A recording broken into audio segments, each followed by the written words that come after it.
Olá, sejam bem-vindos ao Fintech Talks Podcast e dessa vez no episódio de estreia.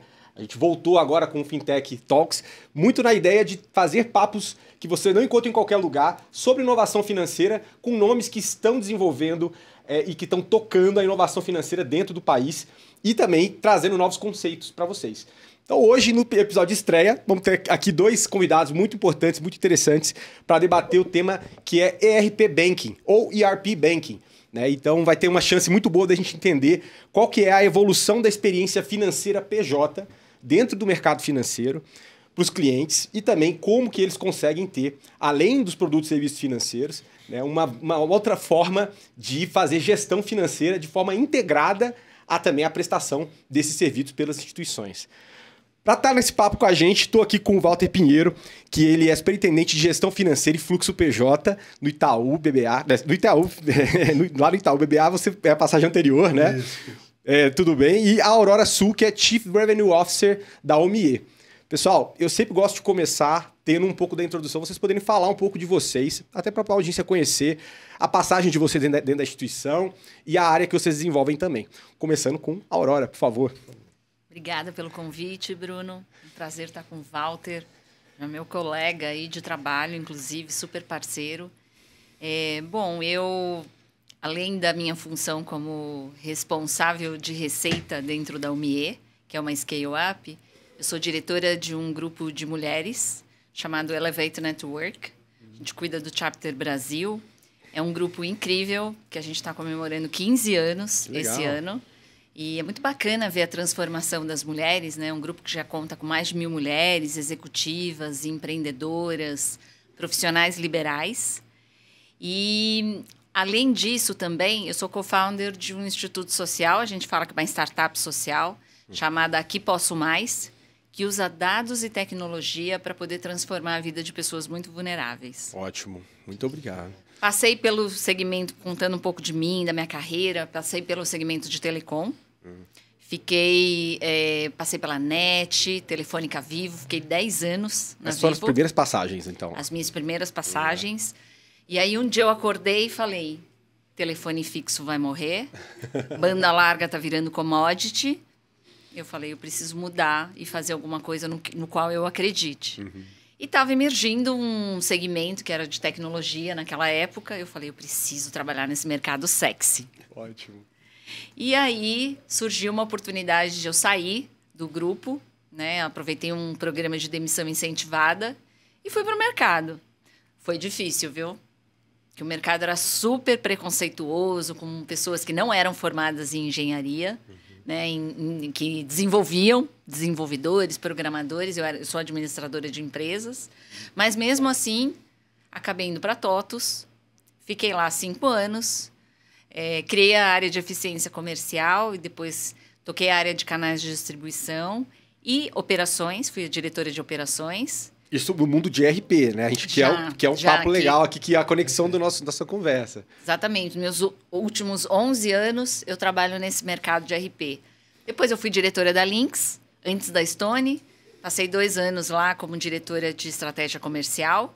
E agora estou trabalhando numa empresa apaixonante, uma scale-up chamada OMIE, cuidando de todas as áreas de receita.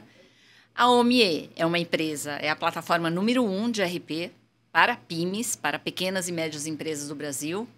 É uma empresa que já conta com mais de 150 mil clientes, passa mais de 20 bi em receita dentro do nosso ERP. Tem mais de 150 franqueados e mais de 28 mil parceiros contadores. Que demais, que legal. Eu acho que essa visão, inclusive, de tangibilizar essa migração de ERP para compor produtos e serviços financeiros dentro da plataforma, eu acho que vai ser super legal de poder abordar aqui contigo, vendo toda essa experiência desde o mundo de telefonia até chegando agora nessa parte de gestão empresarial. Mas, meu caro, conta aí, Walter, um pouquinho do teu histórico aí dentro do mercado. Bruno, primeiro, obrigado aqui pela oportunidade de estar falando com vocês. Espetacular aqui a iniciativa. Deixa eu contar rapidinho aqui um pouco da constituição da carreira, né? Eu queria ser diplomata. Olha só. Tá? Então, eu fui estudar ciências sociais, eu sou sociólogo de formação, mas, enfim, por condições financeiras, até econômicas, eu tive que ir para um banco, começar um programa de estágio. Comecei no Unibanco, tenho 23 anos de carreira. Ah, que legal, fui no Unibanco também. Não sabia, que legal.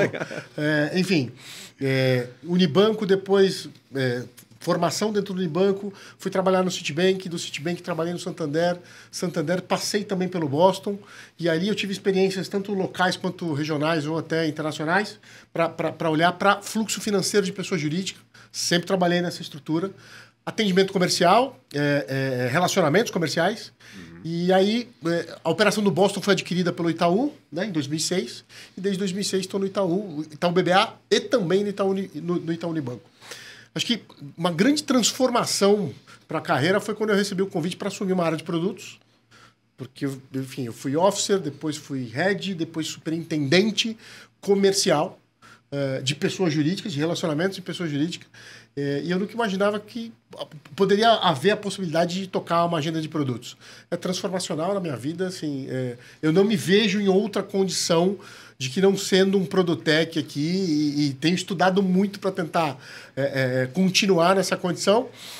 E acho que nos últimos anos, a gente montou a condição de uma comunidade integrada. Então, a gente tem estruturas ali, tanto de produtos, quanto de tecnologia, quanto de CX, quanto de operações, para tentar fazer o Service by Design e o Analytics by Design o mais forte possível no desenvolvimento de soluções.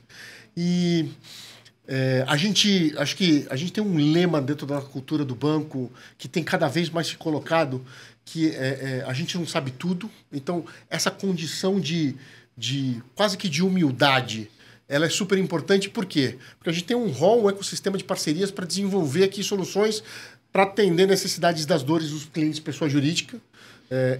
A gente vai falar um pouquinho aqui dessa condição da parceria que a gente tem, inclusive, com a OMI. Enfim, e aí, por conta disso, nessas evoluções, em 2021, eu virei sócio do banco e estou aqui, enfim, tentando acompanhar essa transformação de fluxo PJ, vendo muita coisa de tese que a gente viu há 3, 4, 5 anos atrás se tornar realidade, e tem muita coisa legal para construir ainda, né? Tem muita coisa a evoluir em todo esse contexto que a gente está inserido. Sem dúvida. E até puxando, aproveitando para a gente, antes da gente de fato mergulhar no tema, é bom a gente puxar um pouco para trás, né? Assim, você foi do Unibanco, eu fui do Unibanco, eu entrei em 2008 no Unibanco, né? Bem no momento da fusão que teve com o Itaú e tudo mais. E naquela época a gente tinha um contexto financeiro de mercado muito, muito diferente do que a gente tem hoje, né, Walter? Aliás, 2008 foi terrível. Foi terrível, exatamente. Foi uma ruptura, né? Foi um momento muito importante com a crise, com a grande crise, Lehman Brothers, tudo que rolou e tudo mais, subprime.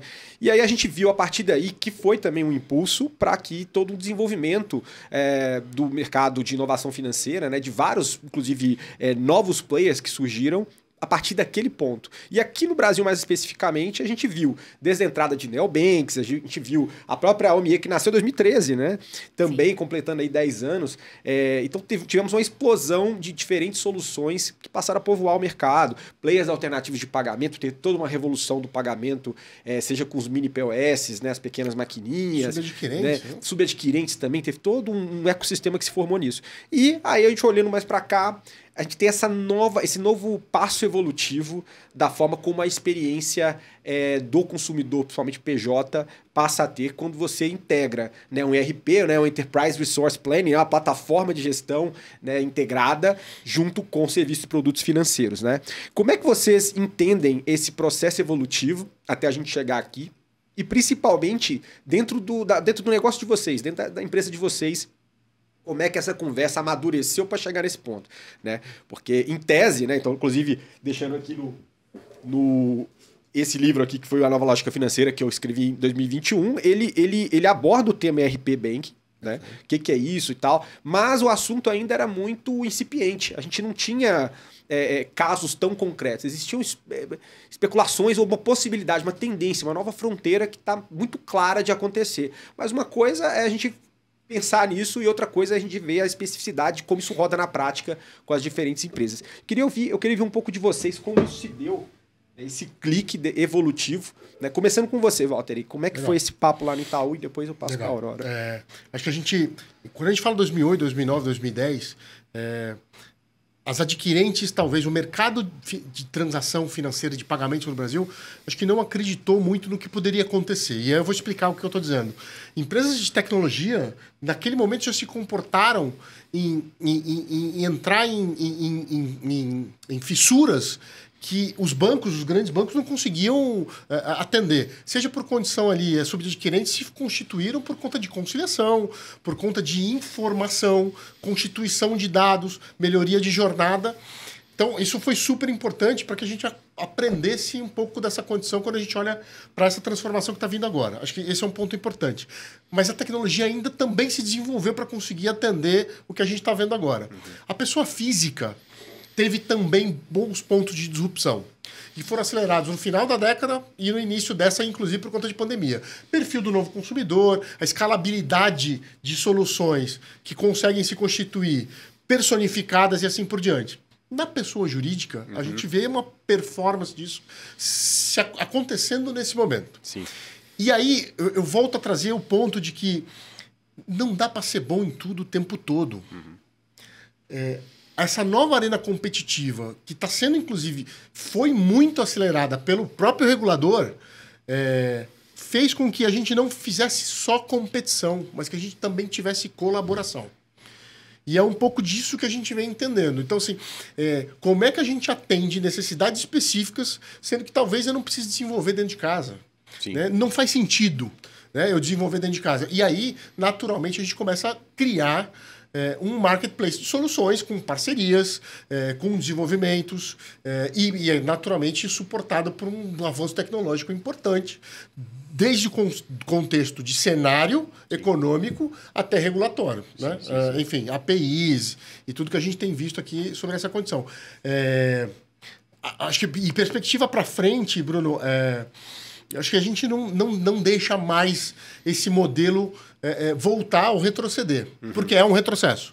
A gente conseguir garantir aderência, performance e eficiência para o cliente estar na ponta com essa composição de soluções. Ótimo. E assim, a gente se fala, eu sempre falo aqui, inclusive nas aulas e tal, que eu dou na USP e em outros foros, a respeito de um tripé que a gente tem dentro do mercado. Né? Um tem a ver com a centralidade do cliente, quando a gente fala de inovação financeira. A centralidade do cliente, que é um elemento que é fundamental nessa nova forma de enxergar essa realidade.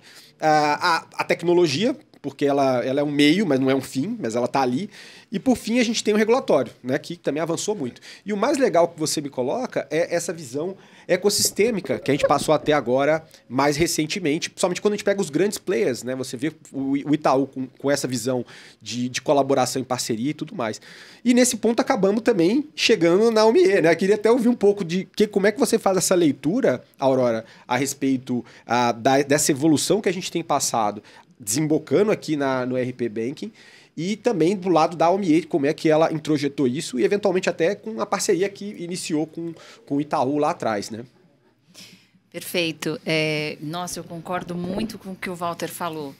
E no nosso caso, quando o Marcelo, que é o nosso CEO e founder da UMIE, concebeu a ideia da UMIE, porque ela foi uma spin-off da empresa antiga que ele tinha de RP, mas que atendia empresas grandes, era o modelo dinossauro, entre aspas, sim.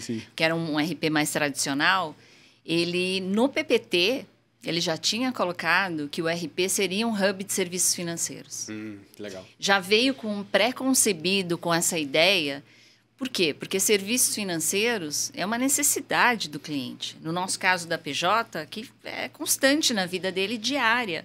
Sim. E quando ele estava desenvolvendo o RP, inclusive, eles conseguiram ver muita fricção na questão de, por exemplo, lidar com os vários bancos, cobrança. Ou seja, no próprio desenvolvimento do ERP, ele viu que era necessário serviços financeiros estarem embedados no RP para poder prover uma experiência incrível para o cliente. Em 2015, inclusive, foi a primeira iniciativa de empréstimo e a gente lançou antecipação de recebíveis dentro do RP. Que legal. Porque um dos nossos fortes do nosso RP é gestão financeira, obviamente. Todo mundo que escolhe um RP, ele olha muito essa questão de como é que ele pode fazer uma gestão financeira. E aí você ter serviços financeiros separado disso não faz nenhum sentido. Sim. De você ter a centralidade no cliente, de levar essa experiência para ele, para que ele não precise usar 2 sistemas. Por isso que a gente fala que o ERP é banking, né? Sim. E no nosso caso, a gente inclusive fala que o ERP é o novo Internet Banking. Exato. E não só por conta das próprias transações estarem num só lugar, mas também o fato de você poder usar dados para poder gerar muito mais informação para ambos os lados. Não é só, no nosso caso, que a gente tem uma parceria, e obviamente esse é um dos grandes objetivos do Itaú, né? Obter mais informações do cliente com a junção das informações do ERP, mas ao mesmo tempo também, no nosso caso, entregando uma experiência absolutamente incrível para o cliente. Com mais assertividade, né? Muito mais, e predição do que o cliente precisa, antes dele mesmo saber que ele precisa, né? Mas o que você ia falar, Walter? Não, Bruno, assim, e concordando com a Aurora, né? A intenção é que a gente tem trabalhado muito na gestão financeira, né, na geração de oportunidades de gestão financeira, conciliação, gestão financeira, parcerias, e aí entra Beyond Banking, ERP Banking, as teses. Enfim, a gente vê claramente... o Brasil tem 20 milhões de CNPJs. E aí eu quero dizer, vocês vão entender onde eu quero chegar. Esses 20 milhões de CNPJs, 48% deles não sobrevivem em 3 anos. Sim. Por uma condição aqui de incapacidade, e aí natural, cultural, e aí tem uma série de diagnósticos para que isso aconteça, sobre condição de gestão financeira. Gestão e planejamento financeiro.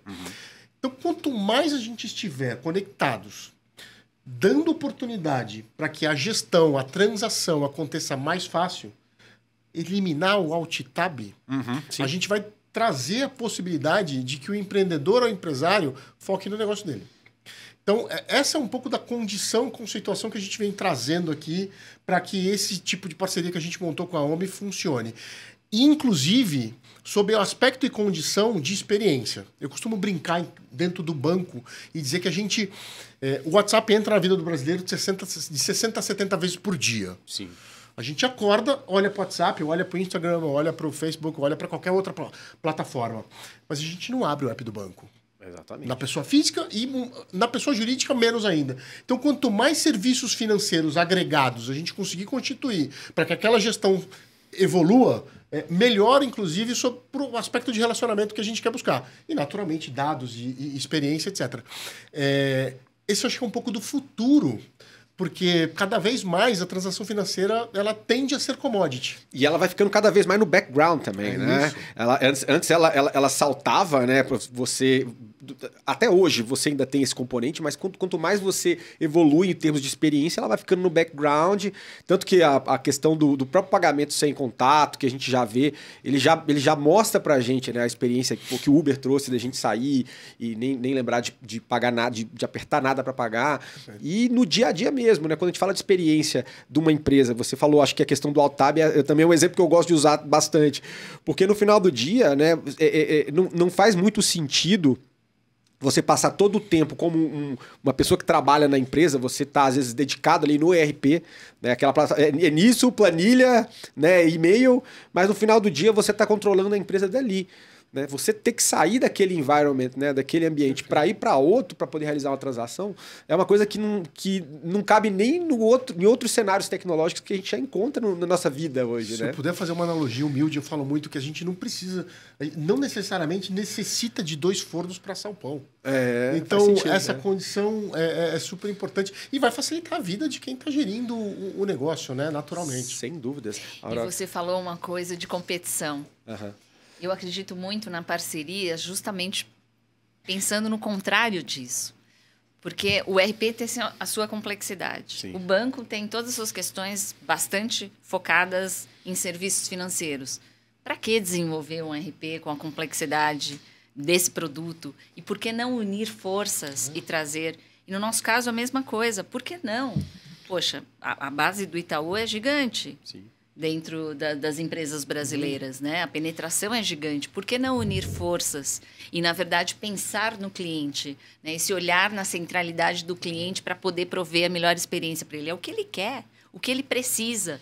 E, no final, eu fiquei muito surpresa com a postura das duas empresas nesse sentido, de querer realmente entregar o melhor para o cliente. E por isso que a parceria deu certo. Ela demorou 1 ano para sair, mas a gente está aqui até hoje, todos os dias, quebrando a cabeça. Como é que a gente pode levar o melhor serviço para o cliente? Temos bons desafios aqui, Aurora, olhando para o futuro. Eu escrevi essa semana no LinkedIn Arena Competitiva e Colaborativa. Perfeito. Ela é importante nesse sentido para gerar o quê? Seja melhor gestão financeira, mais inteligência, eficiência operacional.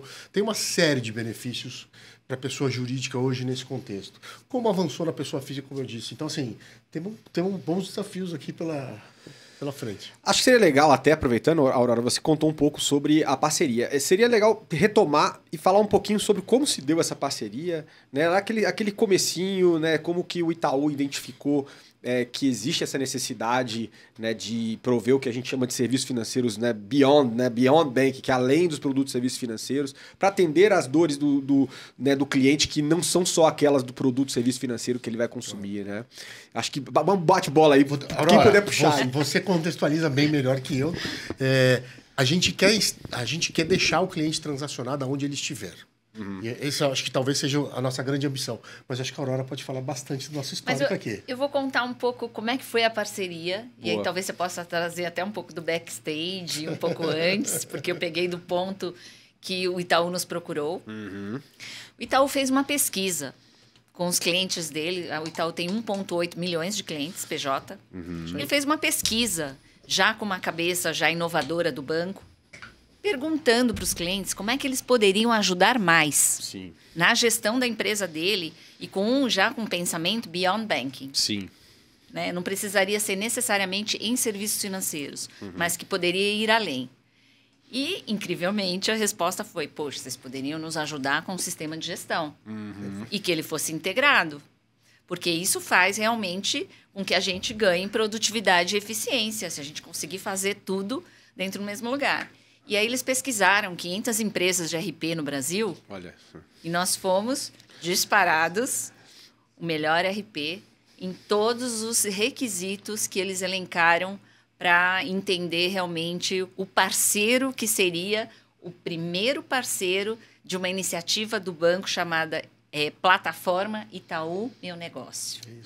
Legal. Nós fomos o primeiro parceiro, eu acredito que já tem o segundo, terceiro parceiro em andamento e tal, mas a gente acabou puxando o carro nesse sentido. E o Meu Negócio é uma composição de um hub, né? Para PJ, né? É isso. Legal. Algumas soluções... um magazine aqui. Um magazine talvez não seja o melhor palavra, mas a constituição de um marketplace de soluções exatamente para facilidade da gestão financeira. Isso volta àquele índice que eu falei para vocês de que metade das empresas no Brasil não sobrevivem em 3 anos. Então, como é que a gente a gente apoia, né? Como é que a gente ajuda do ponto de vista de consultoria, de direcionamento, de tirar o sentimento que talvez o empreendedor brasileiro tenha de se sentir sozinho em muitos momentos da jornada que ele tem, né? Seja por condições tributárias, seja pela realidade que o Brasil é constituído. Então, foi um pouco nesse sentido aqui que a gente abriu essa possibilidade lá atrás. E hoje a gente está falando que, quando a gente olha para o ecossistema de PJ, eu estou falando tanto do Itaú BBA quanto do Unibanco, a gente tem aproximadamente 90, 95 parcerias vigentes aqui, olhando para Beyond Banking, Embedded Finance, ERP Banking e assim por diante. E como é que era ofertado isso nesse começo, né, do Meu Negócio? Assim, foi detectado, foi formatada a parceria, então, no final das contas, era vendido, então, isso para um gerente de relacionamento, isso era vendido diretamente pelos canais de internet banking do Itaú? Como é que começou e como está hoje? Como o gerente de relacionamento do Itaú tem o contato, o relacionamento com o cliente, ele, na verdade, recomendava a ferramenta, né, contando toda a parceria e também, no final, com uma chancela muito grande do Itaú, que a gente trabalhou muito a parte de processos, controles, A gente praticamente, para você ter uma ideia, Bruno, a gente demorou, depois que a gente fechou o contrato, que demorou 1 ano, o nosso MVP durou quase mais 1 ano. Olha só. 10 meses, até de fato a gente ir para uma massificação da operação. Mas é o gerente de relacionamento que recomendava o nosso RP e ele nos indicava. E a gente comercializava dentro de casa. Então, o nosso desafio foi ensinar o gerente de relacionamento sobre RP. Não necessariamente para ele vender, tá? Sim. Mas para ele recomendar. Para ele indicar, ele precisa entender um pouquinho. E foi um desafio, porque esse gerente de relacionamento, ele fala e sabe falar muito bem de serviços financeiros, não de sistema de gestão. Sim. Sim, e ele já está totalmente provido com algo que já está integrado pela instituição, já passou por todo o crivo e os testes necessários para poder já estar ali sendo colocado na prateleira. Então, né? ela traz um ponto, ela falou isso já algumas vezes nas interações que a gente tem feito, né? Ela fala muito sobre a abordagem com cultura, a cultura de parceria, de RP Banking, etc., enfim, nas duas companhias. Eu acho que isso é super importante, porque um especialista, um officer, um gerente de relacionamento, ele está acostumado a falar de crédito, ele está acostumado a falar de serviços financeiros, ele tem todo um arcabouço de preparação para que isso aconteça. Mas ele não é um grande especialista, não é um especialista em tecnologia, não é um especialista em SaaS. Então, assim, existem desde termos, nomenclaturas, necessidades que precisam, de alguma forma, estar abordadas, e acho que a gente evoluiu muito nesse sentido.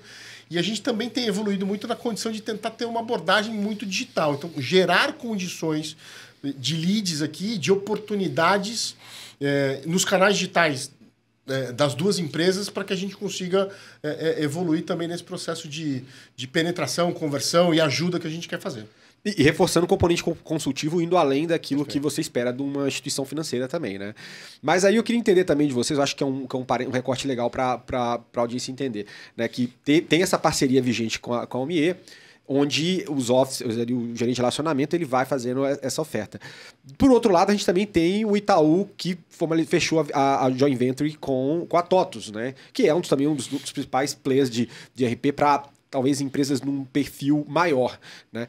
Como é que isso está sendo navegado para o Itaú lá dentro, tendo essas formas diferentes de atuar sobre o mesmo tema, de um lado colaborativo, de um lado com uma joint venture com outro player? Competitivo, né? Esse é um novo mercado. Eu costumo... O Brasil, até 2019, 85% das transações financeiras do Brasil estavam concentradas nos 5 maiores bancos. Sim. 2019. Pós-pandemia, essa é uma leitura completamente distinta. 20% a 30% do tamanho, né, dessa pizza, 30% dela está concentrada hoje em IPs, em neobanks, bancos digitais, ecossistemas. Então, você tem uma grande empresa hoje que tem um ecossistema de clientes ou de parceiros. Ela se constitui como uma instituição financeira e monta um arranjo fechado ali de fluxo rodando ali dentro. Se a gente não incentivar, Bruno, essa condição, essa arena, tanto na competição quanto na colaboração, nós vamos estar sendo disruptados. Sem dúvida. É um movimento natural de acontecer. E se nós não liderarmos essa agenda, talvez outro banco lidere. Eu não estou dizendo que a gente vem liderando, mas a gente vem estamos nos posicionando... conscientizados também desse estamos nos posicionando dessa Constituição. E aí, naturalmente, a gente tem visto que... então, a gente tem a joint venture com a TOTUS, né? TOTUS Techfin. O conceito, ele naturalmente é uma joint venture, então tem um investimento nosso ali, mas o conceito do que a gente quer atingir é muito próximo do conceito que a gente tem com a OMI, mas a gente também tem servido de conceituação e estruturação de Banking as a Service para alguns ecossistemas. Sim. E que naturalmente podem gerar competição com outras operações nossas relevantes, mas é melhor estar de alguma forma representado nesses arranjos do que você ficar de fora. Se a gente não tem a aderência e o engajamento, talvez de um cliente da pessoa física, a gente tem que se constituir na pessoa jurídica e assim por diante. Essa nova arena, ela é constituída dessa forma. Eu faço uma brincadeira, talvez ela não é uma brincadeira de tão bom gosto assim, mas antigamente a gente via muito as condições dessa arena de grandes leões ou grandes tubarões, talvez, é uma analogia difícil, ela não é tão boa, mas ela é completamente diferente agora, né? Você tem, o leão às vezes pode ser um leão, mas você tem um bichinho menor ali e que ele se adota de uma jornada específica, ele está competindo de igual para igual, e se você não ficar, assim, se você não está atento a essa condição de competição, e inclusive aprender com ele também vira leão rapidinho. Exato. Né? Então, é natural esse crescimento. Então, acho que é um pouco da perspectiva do que a gente vem levando, né? Vem conduzindo. E super interessante que o Walter está falando sobre essa complementariedade entre a gente. Adorei. Itaú, né? Gigante, né? Instituição gigante. A gente, uma scale-up, mas que coloca 4, 5 mil CNPJs todo mês para dentro de casa, com velocidade. Então, assim, o que a gente está aprendendo com um gigante, né, do setor financeiro, que está nos ajudando, inclusive, a entender, porque, no final, eles dominam esse mercado. E, do outro lado, a velocidade, a inovação, né, a agilidade em implementar as coisas. A gente lançou recentemente o Bullet Code, que a gente pode falar aqui. Que legal. E, assim, a possibilidade que a gente dá também para o banco ser mais ágil, porque a inovação, nesse sentido, é um pouco mais lenta. Sim. Dentro do banco, por conta das prioridades e tal. E essa complementariedade ajuda muito as empresas a andarem para frente. Então, eu vejo a parceria, assim, benéfica, sabe, para os dois lados. E a gente tem muito esse conceito, sabe, de foco. A gente investe no RP. Tudo que é complementar, a gente quer fazer através de parceiros. Dentro da OMI, inclusive, a gente tem a OMI Store. Então, tudo que é uma necessidade específica de um nicho, de um segmento, a gente tem parceiros que trazem essa especificidade para dentro de casa.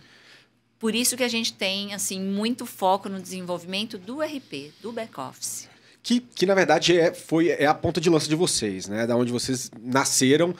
Obviamente que a gente sempre vai tomando outros contornos, né? A coisa ou pivota, ou às vezes vai tomando mais robustez, mas de uma forma ou de outra a gente está falando do ambiente de ecossistemas. Né? E a gente tem aí uma orquestração de ecossistemas por parte desses players, né? Vocês, com o tamanho que tem, entendem que existem necessidades que vocês não conseguem atender, vocês também buscam seus parceiros, suas integrações. E Itaú, da mesma forma, por mais que seja um player grande e que foi um player muito dominante durante muito tempo, ele entende que existem outras forças competitivas hoje e que a colaboração faz todo sentido dentro desse contexto. E aí eu queria entender com vocês, porque olhando em ecossistema, a gente entende também que o ecossistema não se restringe só ao mundo financeiro. Ainda mais hoje, a gente está vendo isso, porque o concorrente na prática ele pode vir de qualquer lado, né? Cada vez mais a gente vê isso. Como é que vocês têm visto em termos de necessidades que vão além do banking, né? Do beyond banking? Porque é óbvio que a gente fala aqui de ERP, ela é meio que um grande... uma coisa super ampla, é uma solução ampla de controle, de gestão, e que ela consegue amarrar muita coisa. Mas tem outras coisas que acabam sendo necessidade dos clientes e que talvez a plataforma de ERP não pega e o banco também não pega. Vocês chegaram a ver quais são essas necessidades mais prementes aí e como que quais parceiros vocês estão trazendo para dentro para poder conseguir compor essa oferta final, esse ecossistema para o seu cliente no final do dia? Até pegando com você aqui, em cima da Home Store que você falou, que tem Sim. vários parceiros. O que vocês veem mais demandado, assim, que vai além? Né? No nosso caso, a gente, se você olhar um pouco os segmentos que a gente atende, né, que a gente vende todo mês, normalmente ele segue a representatividade do PIB. Então, eu atendo empresas e serviços, em primeiro lugar, como a grande maioria, comércio, indústria, mas eu atendo todos. Por quê? Porque eu sou muito focada em entregar o que o RP faz muito bem. Boa. O que eu faço? Eu trago parceiros para complementar. Então, uma indústria que precisa de WMS, eu tenho um parceiro lá na Home Store que faz esse papel e que se pluga ao nosso RP via API aberta. Então, nuvem é algo que vocês estão ali ofertando também. Exatamente. E aí, você pode estender para qualquer outra necessidade. PDV, e-commerce, um BI. Qualquer solução nichada, eu tenho... quase 60 parceiros com quase 80 soluções dentro da Home Store para o cliente poder ser atendido no que ele precisar. Olha que legal. Inclusive tem um player gringo, né, que é um neobank chamado Starling Bank, que ele tem também esse conceito de tentar complementar muito na linha do Beyond Bank. Né? Então eles, desde serviços legais, né, legal tax, conectadas, né? Para tentar, de uma forma ou de outra, suprir. E eu acho que era um pouco da filosofia da Linker também, que foi adquirido por vocês, né? A Linker também tinha essa cabeça de conseguir ter stores e tudo mais. E vocês no Itaú lá, como é que vocês têm identificado essa... Porque eu sei que no PF vocês estão fazendo um tremendo trabalho até com o Itaú Shop e tudo mais, mas como é que isso tomba para o PJ aí? Primeira coisa, escutar o PJ, né? O que ele precisa. E aí você tem uma amplitude grande aqui. Reforço aqui, uma agenda com mais de 90 parceiros hoje em evolução. A grande dor latente é a gestão financeira, a segunda dor latente é a gestão de pessoas e a terceira é uma condição de gestão tributária. Isso é verdade. Então, Brasil, então? Esse é um pouco do direcionamento do que a gente tem visto. E aí a gente tem tentado evoluir muito nesse arcabouço. Mas o que eu acho que é interessante trazer... Para a pessoa física, você trouxe aqui, de novo, fica muito mais nítido. A gente ainda vem descobrindo muito das necessidades do que uma pessoa jurídica precisa e necessita. Mas, olhando para esse aspecto, a gente tem feito discussões, Bruno, assim, que a gente não imaginava fazer há pouco tempo atrás. Né? Sobre amplitude, sobre ter... A própria conceituação de ter um canal terceiro transacionando, né? Ou a gente trazendo soluções de terceiro embedada dentro do nosso canal, ou distribuindo a nossa transação para o canal de terceiros. A gente tem tentado apoiar o desenvolvimento dessas cadeias. Mas, sendo mais objetivo aqui, talvez eu esteja devagando um pouco mais, a gente vem estudando muita coisa.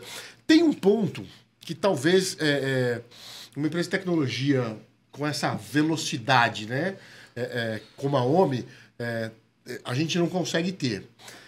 Para fazer tudo isso, a gente também tem trabalhado muito em transformação do nosso legado. Né? Existe um legado transacional sistêmico relevante. Totalmente. A gente, nos últimos 4 anos, trabalhou para colocar todas as nossas linhas de serviço de negócio em cloud. Sim. Assim, que é uma agenda muito que está sendo super batida dentro do banco. Né? A gente, inclusive, esse ano conquistou essa condição de ter a principalidade aqui de todas as grandes linhas de serviço de negócio transformadas e de forma modernizada e digital. Isso ajuda quando eu quero aqui fazer qualquer tipo de evolução. A Aurora ficamos quase 1 ano ali depois. Temos buscado muito acelerar essa condição. Mas, enfim... A gente tem avaliações de ecossistemas com contadores, a gente tem evoluções aqui de discussões, tem na mesa aqui discussões de cônsul, tem discussões de fraude, tem discussões de know your customer, tem discussões de onboarding. Enfim, tem muita coisa para acontecer, a gente está sempre muito atento, olhando para essa condição, mas importante, a gente não vai dar um passo que a gente não entenda que... A gente precisa saber o que a pessoa jurídica, do empreendedor ao CFO, o que eles têm de necessidade para que a gente consiga evoluir. Um exemplo clássico disso, a gente acabou de fechar uma outra parceria, que a gente vai começar a reforçar agora, que é uma parceria para trazer mais assertividade em lançamentos contábeis e gestão de contabilidade. Isso vai trazer acurácia, vai trazer redução de erro. Não é gestão financeira pura e simples, a gente está dando um outro passo sobre essa condição. Um outro exemplo também prático agora para ser diretivo. Conciliação, o mundo é conciliável. Né? Se a gente pensar que as companhias têm grandes problemas em qualquer gestão sobre aspectos de conciliação. Nós temos discutido muito a agenda de conciliação. Né? Mas está muito inserida no mercado financeiro. Depende da conciliação. E depende do escopo da jornada onde a gente quer, de alguma forma, apoiar o nosso cliente. Teses de HR to Pay, de folha de pagamento. A gente tem mais de 30 teses dentro de casa hoje levantadas. Nós não vamos elaborar as 30, nem executar as 30. A gente vai ter um pouco mais de assertividade, mas a gente está atento a isso. Se a gente olhar para tudo que vai além só do produto serviço financeiro, você pode abraçar o mundo, né? Mas tem que ter um pouco... Acho que essa fila de priorização é fundamental, né? E uma coisa... Desculpa aqui, mas uma coisa importante que você trouxe. A gente estudou Starling Bank, a gente estudou BBVA. Esses caras que estão... Um pouco lá atrás, né? Com arcabouço de... ter conectividade, ter capacidade de plugar soluções para distribuir. Mas tem um ponto. A gente ainda percebe que, principalmente para pequenas e médias empresas, existe um ângulo e uma narrativa a se apropriar relevante e importante para esse tipo de provocação que você fez. Quais necessidades a gente quer atender a esse cliente? Então, a gente está focado um pouco nisso. Eu queria pegar um ganchinho aqui e puxar o tema do contador, que para a gente é um parceiro extremamente relevante.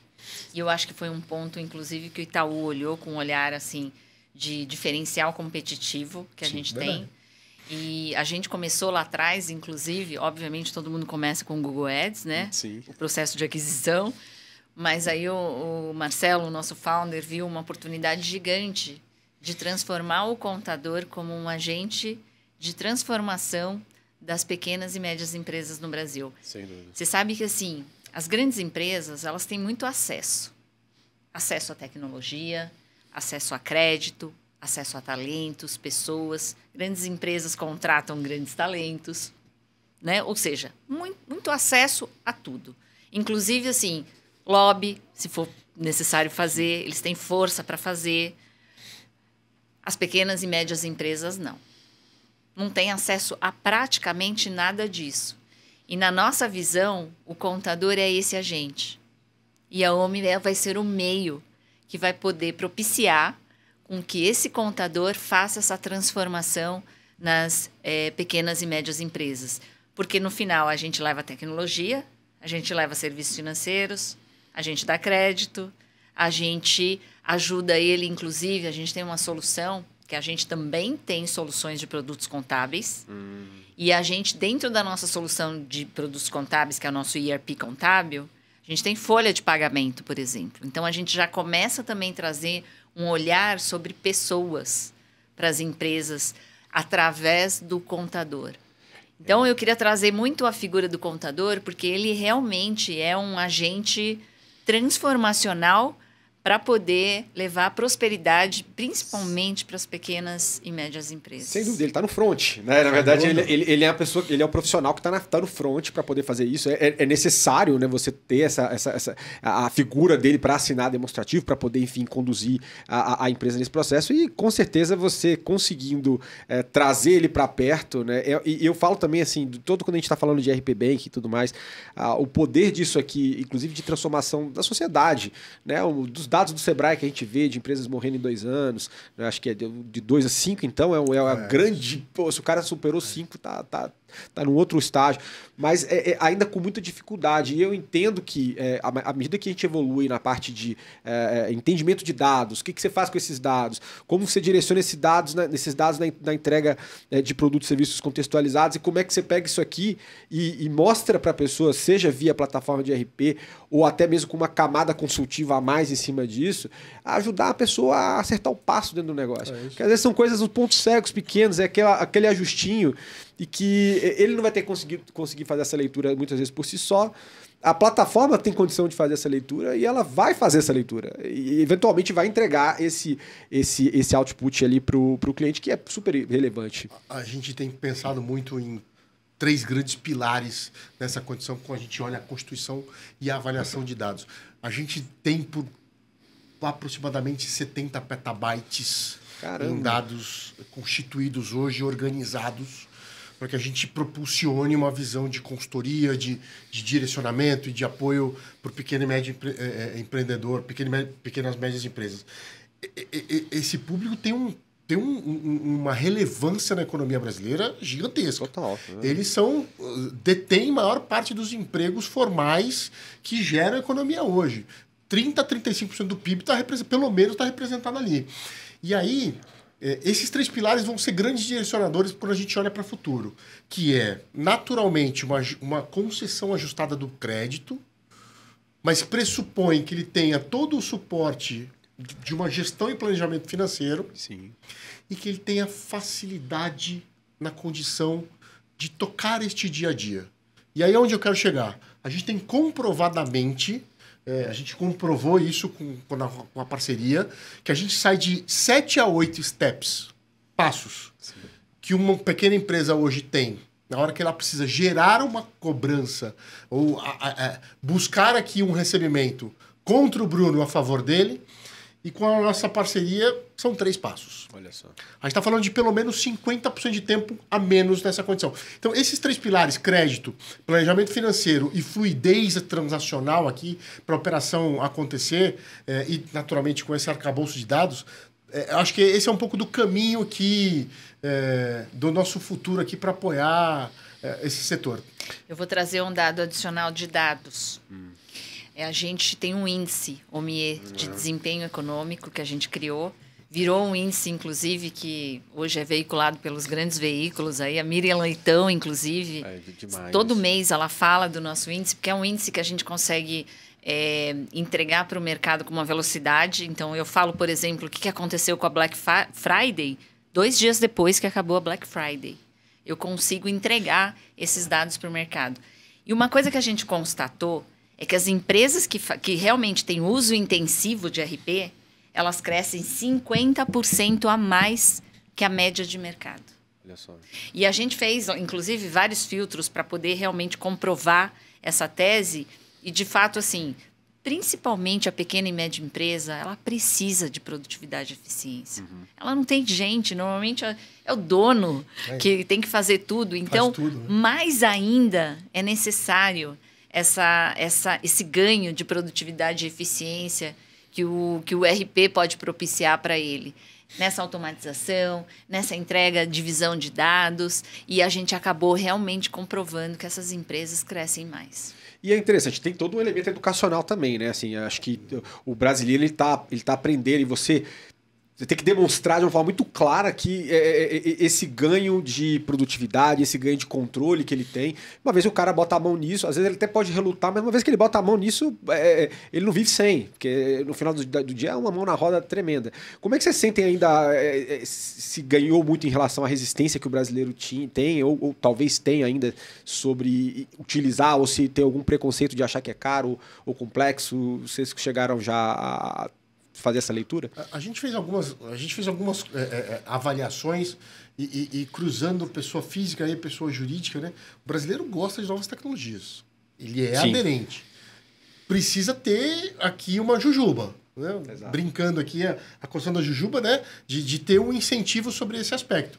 Mas a gente tem diversos clientes pilotando uma série de coisas que a gente tem colocado em lab aqui. Eu brinco com a nossa tribo, com as nossas tribos lá, e primeiro, cientista de gabinete não cria nada legal. A gente tem tentado ir muito para a rua para entender e identificar. E a gente tem tentado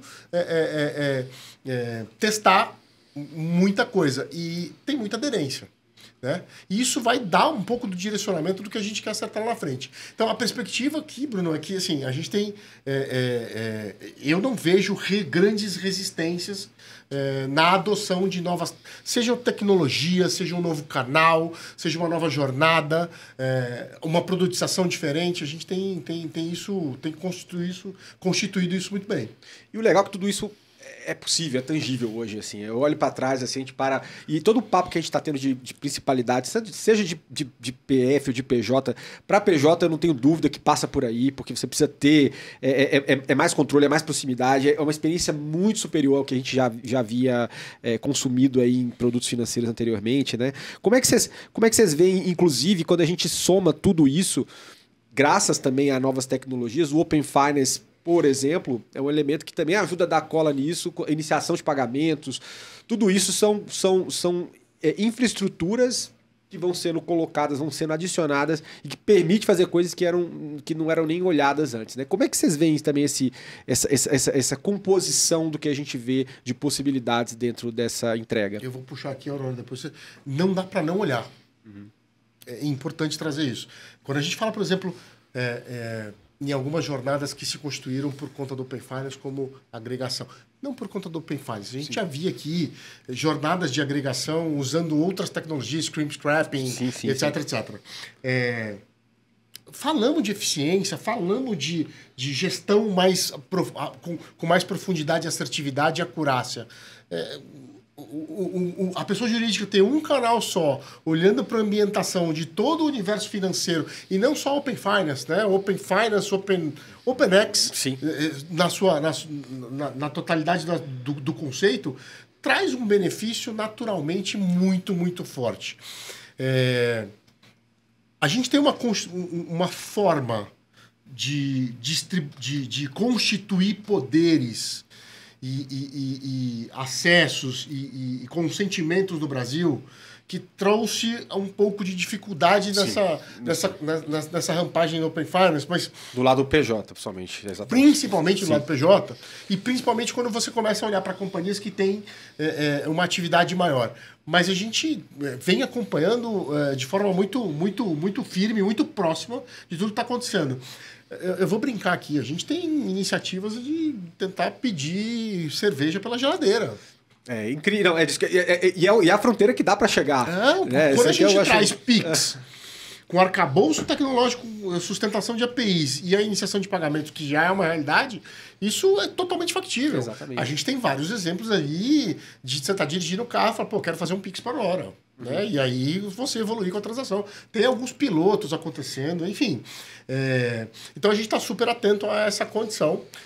Acho que, inclusive, essa agenda... Assim, eu comecei, né, falando com 20 e poucos anos de carreira. Aonde a gente teria um Lift Day do Bacen? Pois é, cara. Isso é espetacular. É verdade. Né? Esse fomento que a gente vem recebendo também do regulador. Tem uma hora que a gente tem que, talvez, calma, porque tem muita coisa para implementar. Muita coisa ao mesmo tempo, né? Às vezes, ao mesmo tempo. Mas é uma agenda super positiva, né? Então, a gente tem acompanhado isso com muita proximidade e muita atenção. É incrível. No nosso caso, é muito do que o Walter falou mesmo. Assim, a gente quer fazer tudo que o empreendedor precisa. Seja um empreendedor contábil ou um empreendedor que tem lá seu PJ, que tem sua empresa. E a gente tem 4 pilares. A gente tem o ERP, serviços financeiros, educação. Educação, porque sim, é necessário. A gente sabe que a gente tem gap de educação no Brasil. Perfeito. Eu sou filha de pais imigrantes e eu só tive oportunidade porque no final meus pais tinham muito essa cabeça de os meus filhos precisam estudar e eu vou tentar dar a melhor educação. E a gente sabe que educação dá acesso. E, por fim, a gente tem um outro conceito que é de comunidade. Como é que a gente ajuda essa comunidade? E cada vez mais dentro delas. Né? A gente, inclusive, tem um portal, né, que é o portal.omie.com.br, onde é o primeiro portal B2B Commerce do Brasil. B2B Commerce. Onde ele consegue criar a lojinha dele já dentro desse portal. E ele está conectado com o nosso cliente, com o fornecedor dele, com os clientes dos clientes dele. E aí você começa a entender uma necessidade com uma amplitude muito maior do que a gente tem hoje. E você puxa toda a cadeia para dentro desse movimento também, né? Total. No final do dia. Perfeito. Porque aí você consegue... o fornecedor dele, todo mundo vai entendendo, descobrindo. E é um movimento que, no final do dia, acaba sendo aquela espiral positiva, né? Total, que você, um movimento de conexão, inclusive. Né? De como que você deixa a cadeia mais eficiente. É o ciclo virtuoso que a gente vem exercendo, né? Vamos lá, a gente tem tínhamos, né, pré-pandemia, quase metade dos pagamentos no Brasil dentro da informalidade. Exato. Quando a gente olha para essa agenda regulatória, esse tipo de arcabouço que a Aurora está trazendo aqui, a gente tem um potencial de captura de PIB, de incremento de captura de PIB aqui, por exemplo, que é gigantesco. Então, aspectos sociais aqui relevantes. A gente vem também trabalhando muito isso em alguns pilares da cultura do banco. Que reflexo a gente tem de positivo nesse tipo de ação para a sociedade? A gente tem agendas importantes sendo discutidas sobre diversidade. Por que eu estou trazendo diversidade para essa agenda?